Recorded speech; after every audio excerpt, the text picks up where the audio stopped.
आपने अक्सर एक चीज सुनी होगी कि आप जैसा सोचते हैं वैसा होता है। बट आपने शायद ये नहीं सोचा कि आप जैसा करना चाहते हैं वैसा करने के लिए आपको मेहनत भी वैसी करनी पड़ेगी। जब कोई स्टूडेंट मेरे से ये बोलता है या फिर मैं सुनता हूँ कि सर क्या हम में इतने कैलिबर है या गट्स है कि हम एग्जाम क्वालिफाई कर सकते हैं, या फिर सर क्या हम एग्जाम क्वालिफाई कर पाएंगे, तो बस मेरा एक ही सवाल रहता है कि आपने अगर अपना प्रेजेंट और फ्यूचर दोनों ही सेम मान लिया कि जितने आज आप निकम्मे हो या जितने आज आप डाउट्स क्रिएट कर रहे हो अपने लिए, उतने आप आगे भी रहोगे, तो हाँ, आप एग्जाम क्वालिफाई नहीं कर सकते, आपको ये चीज छोड़ देनी चाहिए। लेकिन अगर आप में खुद में विश्वास है कि आज मेरा प्रेजेंट कैसा भी हो, कल को मुझे सक्सेसफुल होने से कोई रोक नहीं सकता, और वो सक्सेसफुल होना किसी दूसरे के लिए नहीं है, ये आपके लिए है। It is you. और जब आप सिलेक्शन लोगे तो डायरेक्टली उसका इम्पैक्ट, उसका बेनिफिट आपकी फैमिली को मिलेगा, आपके पेरेंट्स को मिलेगा। जो सोसाइटी में रिस्पेक्ट की जो भूख है वो हर किसी इंसान को होती है, लेकिन रिस्पेक्ट की भूख से पेट नहीं भरता, उसके लिए पैसे कमाने पड़ते हैं।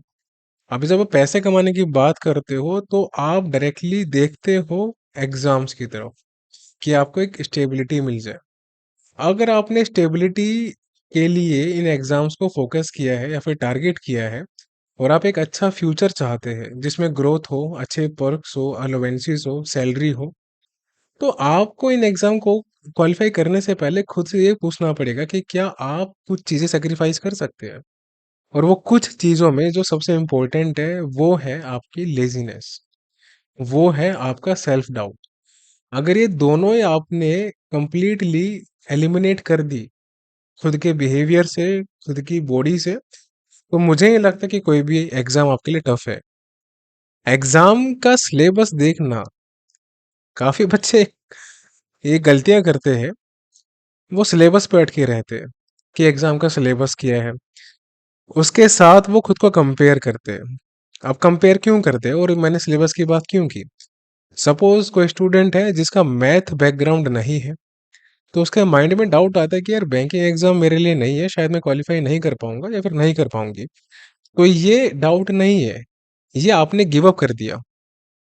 यानी कि आपको शायद ये किसी ने नहीं बताया कि अगर कोई चीज आपको नहीं आती तो उसको सीखना पड़ता है, उसकी प्रैक्टिस करनी पड़ती है।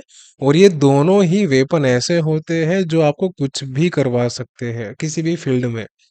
आपको मैथ नहीं आता, सीखो, प्रैक्टिस करो, आ जाएगा। इंग्लिश में आप कमजोर हो, सीखो, प्रैक्टिस करो, आ जाएगा। रीजनिंग नहीं आती, डिस्क्रिप्टिव नहीं आता, हर एक चीज में ये सेम चीज अप्लाई होती है। आप दूसरों के सिलेक्शन देख के तो काफी बार डिमोटिवेट भी हो जाते होंगे कि वो कर सकते हैं या फिर ये कुछ स्पेशल ऐसे बच्चे हैं जिनको भगवान ने अलग से गिफ्ट दिया है। ऐसा कुछ भी नहीं है। वो गिफ्ट जो भगवान ने उनको दिया है ना, उसका जो कोज है, जो कारण है, वो उनकी हार्ड वर्क है। कर लो अगर आप में दम है तो हार्ड वर्क।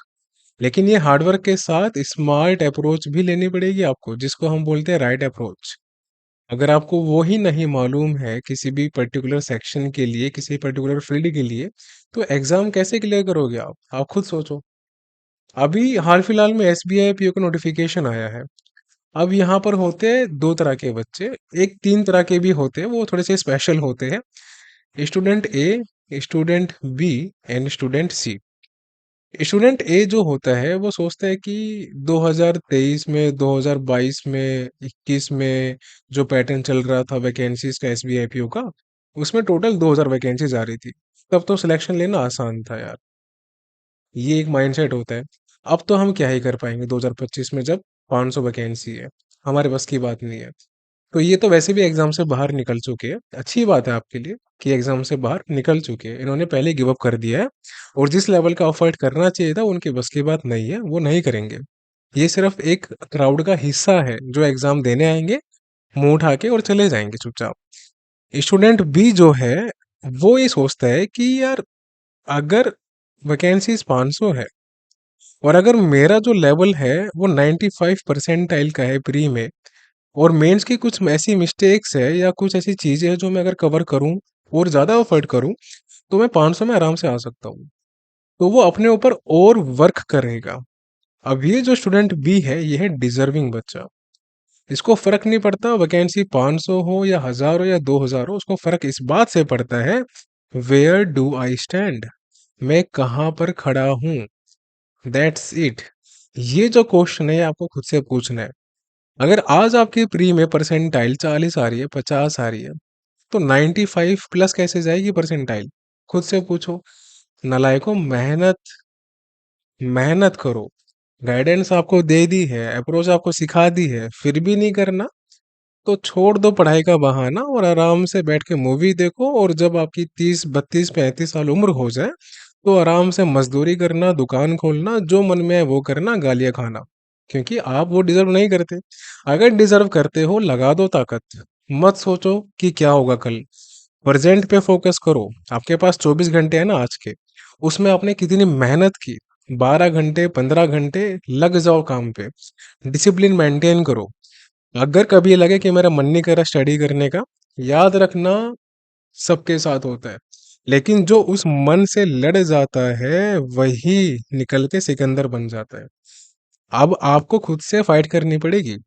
खुद से कंपटीशन लगाओ, खुद से फाइट करो कि अगर मेरा आज परसेंटाइल 70 है, अगले 15 दिन में मैं 90 पे आऊंगा, उससे अगले 10 दिन में मैं 95 पे आऊंगा, फिर मैं 99 भी टच करूंगा, फिर मैं 99 प्लस भी जाऊंगा।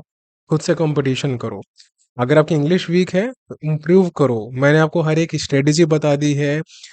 उसके बावजूद भी अगर आप वो निवाला नहीं खा सकते, ट्रस्ट मी, आप लायक नहीं हो। लायक बनना पड़ेगा, सेक्रीफाइस करना पड़ेगा, सीखने के लिए कंफर्ट जोन छोड़ना पड़ेगा। अब स्टूडेंट सी जो है, इनको भैया कोई मतलब नहीं है। वैकेंसी चाहे 500 हो, चाहे 5000 हो, और चाहे 50,000 हो, इसको करनी है फुल मस्ती। इसको कोई मतलब नहीं है। दिखाएंगे बहुत सीरियस है एग्जाम के लिए अपने पेरेंट्स को, झूठा दिलासा देने वाली बात होती है और टाइम खराब करने वाली बात है।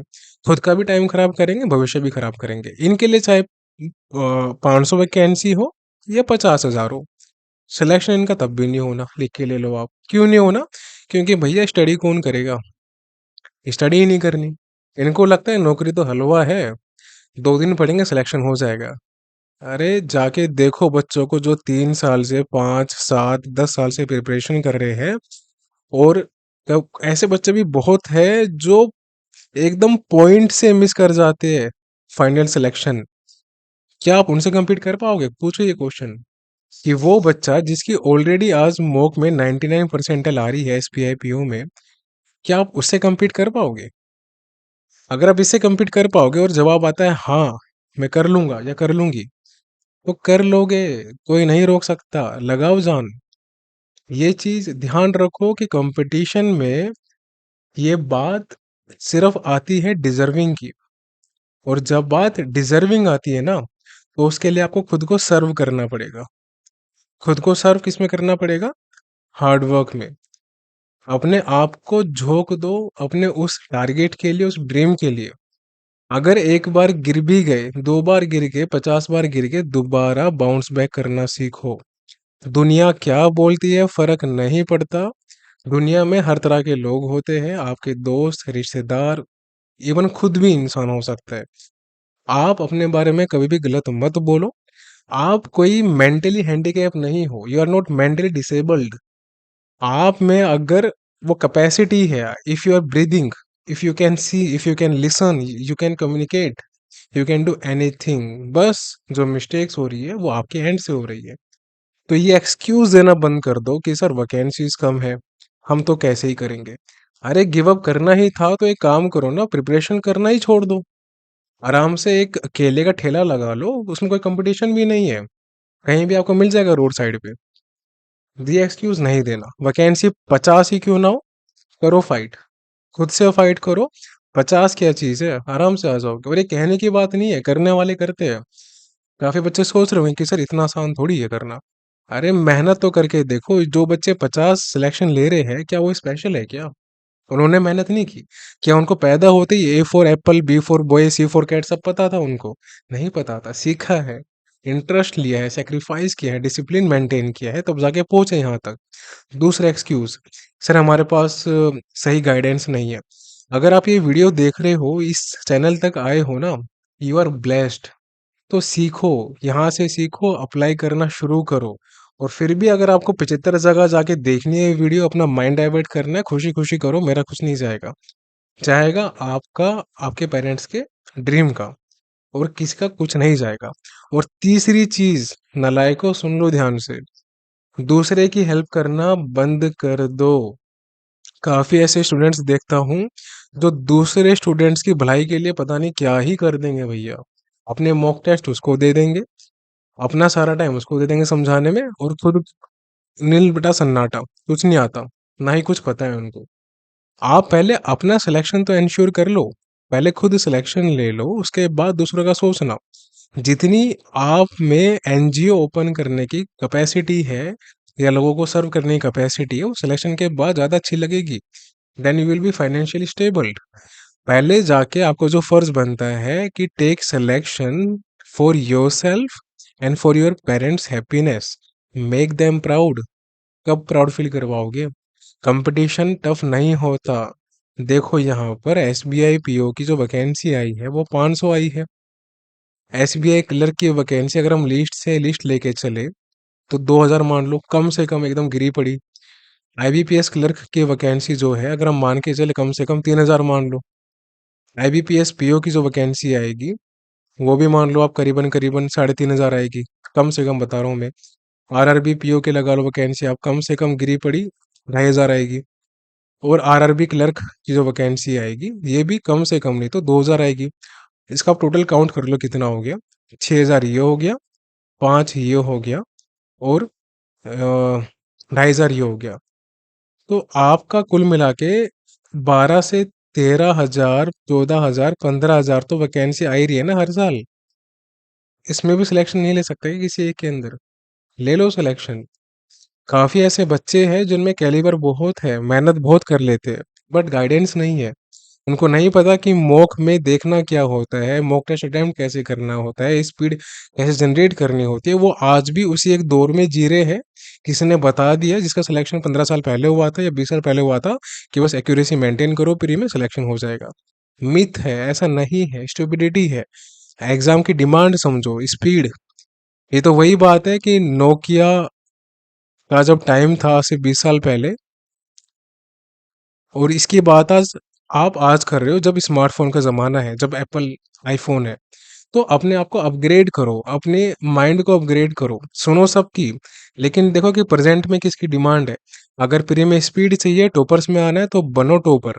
अगर मेंस में एक्यूरेसी प्लस आपको स्किप करने की क्वालिटी आनी चाहिए, तो लाओ उसको अंदर। लेकिन करना अल्टीमेटली आपको है। तो ये फाइट आपकी किसी और से नहीं है, समझो ये बात। सिलेक्शन के लिए ये जो मैंने लिखा है ना, बड़ा बड़ा सिलेक्शन, ये तभी होता है जब आप सेक्रीफाइस करना जानते हो, डिसिप्लिन होना जानते हो, और अपने आप पे भरोसा करना जानते हो। Self confidence is the biggest weapon, I can say. कुछ भी हो जाए दुनिया में, किसी भी इंसान को आप पे कितने डाउट हो, या हंसे, या आपकी खिल्लियां उड़ाए, मैटर नहीं करता। If you believe in your self that you can do it, doesn't matter आपकी एज क्या है, 25 है, 21 है, 35 है, कर दो यार, कर दो selection, and live your life lavishly as you want. I hope आपकी आंखें खुली होगी, और सेल्फ डाउट करना बंद कर दो। किसी दूसरे के स्कोर से, सिलेक्शन से डिमोटिवेट नहीं होना, बजाय उससे उसको अप्रिशिएट करना है, और सीखो उनसे, और उनको compete करो, और खुद से भी कंपटीशन लगाओ। फिर उस लेवल पे चले जाओगे ना आप, एकदम माउंटेन के, कि सब आपके नीचे होंगे यहाँ पर, और आप ऊपर, कंप्लीट एकदम। अगर इस लेवल तक जाना है, एपेक्स प्रीडेटर बनना है, शिकारी सबसे खतरनाक, तो पहले शिकार को समझना सीखो। और शिकारी बनने के लिए जो चीज़ें आवश्यक है, वो डेवलप करना सीखो। तब जाके बनता है एपेक्स प्रीडेटर। समझ आया मेरी बात?